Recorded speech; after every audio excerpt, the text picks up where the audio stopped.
Hello everyone, welcome to ND teaching points. तो हमने class 10 science में एसिड बेस एंड साल्ट को start किया था। उसी सीरीज में हम आगे कंटिन्यू कर रहे हैं। लास्ट टाइम हमने क्या पढ़ा था कि जो एसिड्स हैं वो मेटल कार्बोनेट और हाइड्रोजन कार्बोनेट के साथ कैसे रिएक्ट करते हैं वो पढ़ा था हमने। अभी हम यहाँ पे क्या देखेंगे कि जो मेटल कार्बोनेट और हाइड्रोजन कार्बोनेट है उनके यूजेस क्या होते हैं, किस चीज में यूज होते हैं metal carbonate and hydrogen carbonate. तो जो मेटल कार्बोनेट और हाइड्रोजन कार्बोनेट है वो हमारे फायर एक्सटिंग्विशर में यूज होते हैं, आग बुझाने में यूज होते हैं। वहां पे उनका क्या काम है, वो CO gas, carbon monoxide gas जो है वो प्रोड्यूस करते हैं। और उनको जो है मेटल कार्बोनेट को और हाइड्रोजन कार्बोनेट को जो है हम एसिड के साथ जब रखते हैं, सेपरेट चैम्बर के अंदर रखते हैं उनको। इमरजेंसी में जब भी कहीं फायर एक्सटिंग्विशर वगैरह में हमें यूज करना हो तो उनको हम यूज करते हैं और वहां से CO2 गैस प्रोड्यूस होती है। वही CO2 गैस जो है हमारी फायर को एक्सटिंग्विश करने में हेल्प करती है, क्योंकि वो बर्निंग को सपोर्ट नहीं करती है, उसको ऑफ कर देती है। नेक्स्ट हमारे पास है what is acid rain and what are the harms caused by it. पहले भी आपने सुना होगा कि एसिड रेन क्या होती है। हमारे पास एसिड रेन क्या है, देखो जब भी हमारे पास बारिश आती है उसमें जो हमारे एनवायरनमेंट में सल्फर है, नाइट्रोजन्स है या फिर और भी जो पोल्यूटिंग जो भी सब्सटेंस हमारे पास प्रेजेंट होते हैं वो क्या करते हैं, बारिश के साथ, रेन के साथ मिक्स होके उसे पोल्यूटेड कर देती हैं और उसकी पीएच वैल्यू जो है रेन की वो हमारी 5.6 से लेस हो जाती है। तो उसको हम एसिड रेन बोलते हैं, काफी हार्मफुल होती है वो हमारी। और ये पीएच वैल्यू क्या होती है ये अभी हम देखेंगे, आगे हमारा आएगा पीएच स्केल जहाँ पे 0 से 14 तक वैल्यू होती है एसिडिक बेसिक सब्सटेंस के डिफरेंट डिफरेंट। तो देखो हमारे पास है एसिड रेन। एसिड रेन क्या है, when acids of sulphur and nitrogen, sulphur और नाइट्रोजन के एसिड, जैसे सल्फ्यूरिक एसिड है हमारे पास, नाइट्रिक एसिड है, तो क्या करते हैं, मिक्स करते हैं रेन वाटर के साथ, then pH value of rain is less than 5.6। ये इंपॉर्टेंट पॉइंट हमें याद रखना है कि एसिड रेन की पीएच वैल्यू कितनी होती है, 5.6। जब रेन की पीएच वैल्यू 5.6 से लेस हो जाए then it becomes acid rain, तब उसको हम एसिड रेन बोलते हैं। और 5.6 से लेस वो होती क्यों है, क्या रीजन होता है, क्योंकि जो हमारे सल्फर और नाइट्रोजन है वो उसके एसिड्स हमारे रेन के साथ मिक्स हो जाते हैं। अभी इसके हार्म क्या होते हैं एसिड रेन के, it cause damage to the historical monuments and other building. Historical monument जैसे हमारा ताजमहल है, मार्बल्स वगैरह की जो बिल्डिंग होती हैं उन पे ये इफेक्ट डालती है। सोयल में भी ये इफेक्ट डालती है, सोयल की जो फर्टिलिटी होती है उसको डिक्रीज करती है। Taj Mahal is made of marble and is getting damage due to acid rain, वो एसिड रेन से डैमेज होता है, हमारे पास कोरोडेड होता है। नेक्स्ट है difference between strong acid and weak acid, या फिर हम बोले स्ट्रॉन्ग एसिड और वीक एसिड क्या होते हैं। देखो हमने पढ़ा है एसिड क्या होते हैं, जो एक्वस सॉल्यूशन के अंदर H पॉजिटिव देते हैं। तो ये तो कोई जरूरी नहीं, कोई नेसेसरी नहीं कि सारे के सारे सब्सटेंस जो है वो कंप्लीटली ब्रेक होके H पॉजिटिव आयंस दें। जो सब्सटेंस हमारे पास किसी एक्वस सॉल्यूशन के अंदर आयंस में कंप्लीटली आयनाइज हो जाए, कंप्लीटली ब्रेक हो जाए, तो उनको हम बोलते हैं स्ट्रॉन्ग एसिड। और जो कंप्लीटली ब्रेक ना हो, जो पार्शियली ब्रेक हो, उनको हम क्या बोलेंगे, वीक एसिड। तो स्ट्रॉन्ग एसिड हमारे पास क्या है, the acid which are completely ionised, जो एसिड कंप्लीटली आयनाइज हो जाए एक्वस सॉल्यूशंस के अंदर, और जिनके अंदर क्या होता है, हाई कंसंट्रेशन होती है H पॉजिटिव आयंस की, वो होते हैं स्ट्रॉन्ग एसिड। एग्जांपल हमारे पास क्या है, हाइड्रोक्लोरिक एसिड HCl है, HNO3 नाइट्रिक एसिड है, H2SO4 सल्फ्यूरिक एसिड होता है। नेक्स्ट है हमारे पास वीक एसिड। वीक एसिड कौन से होते हैं, वो एसिड जो एक्वस सॉल्यूशंस के अंदर पार्शियली आयनाइज होते हैं, मतलब कंप्लीटली आयनाइज नहीं होते हैं, जो हमें H पॉजिटिव आयंस की लेस कंसंट्रेशन देते हैं। The acid which are partially ionise, जो पार्शियली आयनाइज होते हैं एक्वस सॉल्यूशन के अंदर and give a low concentration of H positive ion, जो हमें H पॉजिटिव आयंस की लो कंसंट्रेशन देते हैं, उनको हम बोलते हैं वीक एसिड बोलते हैं। यहाँ पे फॉर्मिक एसिड है हमारा HCOH, और जो हमारा एसिटिक एसिड है CH3COH, ये हमारे क्या है, वीक एसिड्स होते हैं। जो कंप्लीटली आयनाइज होंगे और जो हमें हाई कंसंट्रेशन देंगे H पॉजिटिव आयंस की, वो तो क्या होते हैं हमारे पास, स्ट्रॉन्ग एसिड होते हैं। और जो पार्शियली आयनाइज होंगे और जो हमें लो कंसंट्रेशन देते हैं H पॉजिटिव आयंस की, वो होते हैं वीक एसिड हमारे पास। सेम इसी प्रकार हमारे पास होता है strong base and weak base. ये क्या होता है, स्ट्रॉन्ग बेस क्या हो, बेस क्या देते हैं हमें, OH नेगेटिव आयंस देते हैं। और ये चीज हमें ध्यान रखनी है कि एक्वस सॉल्यूशन के अंदर ही वो आयंस में ब्रेक हो रहे हैं। The base which are completely ionise, जो कंप्लीटली आयनाइज होंगे बेस एक्वस सॉल्यूशन में, and give high concentration of OH negative ions, जो हमें OH नेगेटिव आयंस की क्या देंगे, हाई कंसंट्रेशन देंगे, उनको हम क्या बोलेंगे, बेस। स्ट्रॉन्ग बेस हमारे पास क्या होता है, सोडियम हाइड्रोक्साइड। NaOH हमारे पास है और KOH पोटेशियम हाइड्रोक्साइड हमारे पास है। सिमिलरली वीक बेस आएगा। वीक बेस क्या होंगे? जो पार्शियली आयनाइज होंगे और जो क्या देंगे हमें लो कंसेंट्रेशन देंगे OH नेगेटिव आयंस की।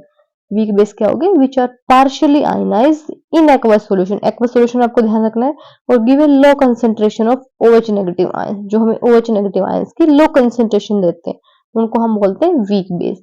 हमारे पास वीक बेस कौन से? Calcium hydroxide CaOH twice, magnesium hydroxide MgOH twice.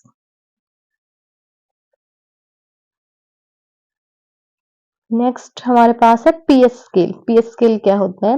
देखो पीएच स्केल क्या है हमारे पास, जो हाइड्रोजन आयंस होते हैं उनकी कंसंट्रेशन को मेजर करने के लिए डेवलप किया गया। पीएच स्केल पे हमारी जो है 0 से लेकर के और 14 तक पीएच स्केल पे हमारे पास वैल्यू होती है। जैसे इस टाइप से हमारे पास पीएच स्केल है 0 से लेके 14 तक, उसके ऊपर जैसे नंबर लाइन होती है ना, बस 0 से 14 तक वहां पे वैल्यू होते हैं। मिडिल में हमारा 7 होता है। तो 0 से लेके 7 के बीच में जो है हमारे पास वो तो एसिडिक सब्सटेंस होते हैं। 7 से लेके 14 तक जो है वो बेसिक सब्सटेंस होते हैं। और जो 7 पे जो होता है वो हमारे पास न्यूट्रल होते हैं, ना तो एसिडिक होते हैं ना बेसिक होते हैं। 0 पे हमारा सबसे स्ट्रोंग होता है एसिड। 0 से लेके 7 तक जैसे जैसे हम आगे बढ़ते जाएंगे तो एसिडिक कैरेक्टर कम होता जाएगा। 7 पे आकर न्यूट्रल हो गया है। अभी 7 से जैसे जैसे हम जाएंगे 14 तक तो बेसिक कैरेक्टर इंक्रीज होता जाएगा और बेस पे 14 पे हमारा मोस्ट स्ट्रॉन्ग जो है बेस वो हो जाएगा। तो सबसे ज्यादा एसिडिक जो है उसकी पीएच वैल्यू कहाँ पे होगी? 0 या उसके नियर बाय होगी। और मोस्ट बेसिक जो होगा उसकी 14 या नियर बाय 14 होगी। 14 से कम आते जाएंगे तो बेसिक कैरेक्टर कम होगा। सेम ऐसे ही 0 से ऊपर जाएंगे तो एसिडिक कैरेक्टर कम होगा। अभी हमारे पास फॉर एग्जाम्पल आप ये मान लो 2 सब्सटेंस है, ठीक है।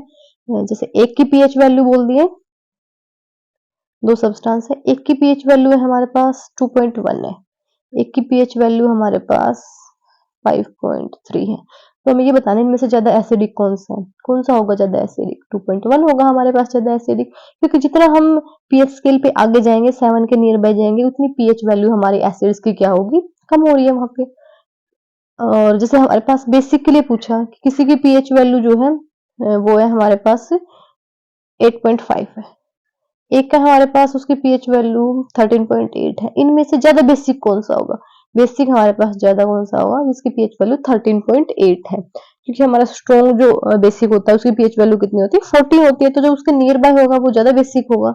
जैसे जैसे पीएच वैल्यू कम होगी 14 से उतना बेसिक कैरेक्टर क्या होगा? डिक्रीज होगा। तो हम डेफिनेशन देखते हैं पीएच स्केल क्या होते हैं। PH scale has been developed, pH scale को डेवलप किया गया किसके लिए? For measuring the concentration of hydrogen ion. Hydrogen ion की कंसंट्रेशन मेजर करनी है किसी सॉल्यूशन के अंदर, तो उसके लिए पीएच स्केल को डेवलप किया गया है। It varies, pH means power of hydrogen ion, concentration of hydrogen ion इसको रिप्रेजेंट करता है पीएच स्केल। ये कहां से वेरीज करता है? इट वेरीज फ्रॉम 0 टू 14, 0 से 14 तक करता है। At the pH value of 7 A solution is neutral. 7 पे क्या होता है? न्यूट्रल होता है। फ्रॉम 0 टू 7 एसिडिक कैरेक्टर, 0 से 7 पे क्या होता है? एसिडिक कैरेक्टर होता है। एंड 7 टू 14 क्या होता है? हमारा बेसिक कैरेक्टर होता है। इस सॉल्यूशन हैविंग पीएच 0, जिस सॉल्यूशन की पीएच 0 होगी वो तो क्या होगा? Very acidic. एंड जिसकी पीएच वैल्यू क्या होगी? 14, वो क्या होगा? वेरी बेसिक, स्ट्रॉन्ग बेसिक होगा हमारे पास।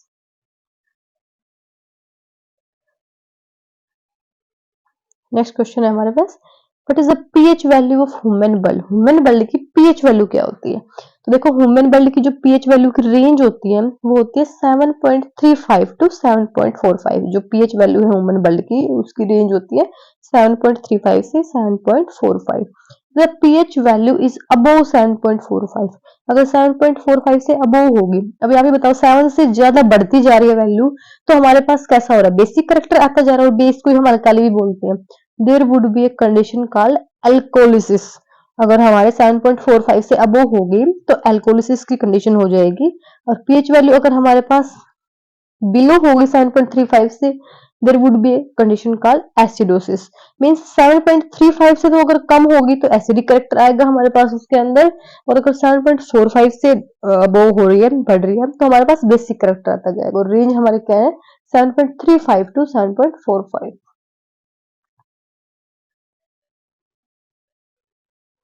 नेक्स्ट है what happened if the pH of mouth is below 5.5। तो हमारे माउथ की पीएच कितनी होती है? 5.5 होती है।